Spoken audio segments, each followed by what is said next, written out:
নমস্কাৰ বন্ধুসকল, আজিৰ অসম চেনেললৈ আপোনালোক সকলোকে স্বাগতম জনাইছোঁ। আজি কম আপোনাক আৰু এটা নতুন বিজনেছ আইডিয়া। যদি আপুনি বহুত শকত মোৰ নিচিনা বা আপুনি যদি বহুত এলেহুৱা ধৰণৰ মানুহ, তেতিয়াহ'লে আপুনি 30,000 টকা বা 40,000 দি আপুনি এটা কম্পিউটাৰ কিনক আৰু কম্পিউটাৰতে আপুনি এটা ভাল বিজনেছ আৰম্ভ কৰক। কিনো কম্পিউটাৰ দি আপুনি ভাল বিজনেছ কৰিব পাৰিব, সেই বিষয়ে ক'ম আজিৰ এই ভিডিঅ'টোত। আৰু ভিডিঅ'টো আপুনি শেষলৈকে চাওক আৰু সকলোখিনি কথা ভালদৰে জানি বুজি লওক।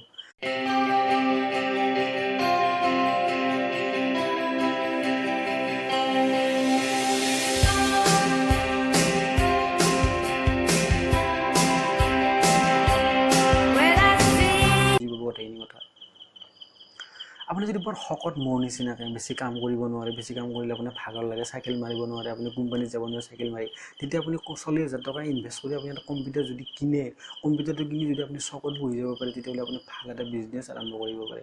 আপুনি কম্পিউটাৰটো বিভিন্ন ধৰণৰ চিনেমা ডাউনলোড কৰি দিয়ক, আনক, বা আপুনি লেমিনেশ্যনৰ মেচিন এটা ৰাখিলে, বা পেইণ্টিং মেচিন এটা ৰাখিলে, বা ফটো ষ্টাৰ্ট কৰা মেচিন এটা ৰাখিলে, মানে আল্টিমেটলি ফটোৰ আদি কৰি বা চিঠি পত্ৰ আদি কৰি কম্পিউটাৰৰ লগত ৰিলেটিভ যিখিনি বস্তু আছে, আপুনি যদি সকলোখিনি বস্তু ৰাখিব পাৰে, আপুনি এটা ভাল বিজনেছ আৰম্ভ কৰিব। আৰু সেই বিজনেছতে আপুনি মান্থলি যদি আপুনি 15,000 পৰা 20,000 টকা ইনকাম কৰিব পাৰে, আপুনি মোক একবাৰ ফোন কৰি ক'ব যে মই এই 20,000 টকা বা 30,000 টকা ইনকাম কৰিব পৰা নাই। এখন ফটোত কেইটকা খৰচ হয়? মাত্ৰ এটকা খৰচ হয়। আৰু আপুনি যদি সেই ফটোখন বনাবলৈ যদি তেওঁলোকে কিমান টকা লয়? 5 টকাকৈ লয়। আপুনি ভাবকচোন, দিনত যদি 50খন ফটো যদি সেই দোকানী যদি দিব পাৰে, তেতিয়াহ'লে সেই দোকানীজনৰ হাতলৈ কিমান টকা গৈছে এবাৰ ভাবক আপুনি। গতিকে আপুনি যদি সেনেকুৱা নিশ্চয় যদি ভাল বিজনেছ আৰম্ভ কৰিব পাৰে, তেতিয়াহ'লে আপুনি কম দিনতে এজন ভাল দক্ষ ব্যৱসায়ী হ'ব পাৰিব। বেছি টকা নহয়, আপুনি বৰ বেছি 50,000 টকা মান ইনভেষ্ট কৰক, 30,000 দি আপুনি কম্পিউটাৰ এটা কিনিলে, বেছিলে যদি আপুনি পেইণ্টিং মেচিনটো বা লেমিনেশ্যন মেচিনটো বা ফটো ষ্টাৰ্ট কৰা মেচিনটো, এই যদি মেচিনকেইটা যদি আপুনি কিনি নিব পাৰে, কম্পিউটাৰৰ লগত ৰিলেটেড জেগাটা মেচিন যদি 50,000 টকা ইনভেষ্ট কৰি যদি আপুনি সেই বস্তুকেইটা কিনি আনিব পাৰে, আৰু যদি আপুনি চকত বহি যাব এটা ঘৰ ভাড়া লয়, তেতিয়াহ'লে আপুনি মাহে 20,000 পৰা 30,000 টকা ইনকাম কৰিব পাৰিব।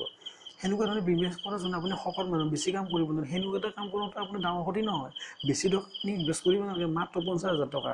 আমাৰ অসমতো মানুহবিলাক সেইটোৱে ভুল, বোলে আমি 50,000 টকা কি বিজনেছ আৰম্ভ কৰিম বা কি কৰিম, চাকৰি বিচাৰি ফুৰে।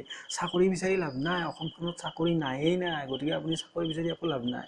গতিকে সেনেকুৱা এটা কাম কৰক, বেছি টকা ইনভেষ্ট কৰিব নালাগে, মাত্ৰ 50,000 টকা ইনভেষ্ট কৰক, আৰু আপুনি মান্থলি 15,000 পৰা 20,000 টকা ইনভেষ্ট কৰিব পাৰে।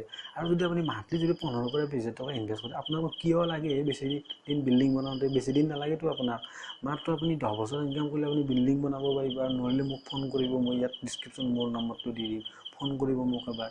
গতিকে এনেকুৱা ধৰণৰ বিজনেছ আইডিয়াবোৰ চাই থাকিবলৈ আমাৰ চেনেলটো ছাবস্ক্ৰাইব কৰক। আৰু যদি ভিডিঅ'টো কিবা অলপমান ভাল লাগিছে, মই যদি আপোনাক কিবা দিব পাৰিছোঁ, তেতিয়াহ'লে এটা লাইক কৰি দিব। আৰু কমেণ্টত এনেকুৱা বিজনেছ আইডিয়াবিলাক জানিবলৈ মোক লিখিবচোন, আপুনি কোনটো বিজনেছ আইডিয়াৰ বিষয়ে জানিব বিচাৰিছে।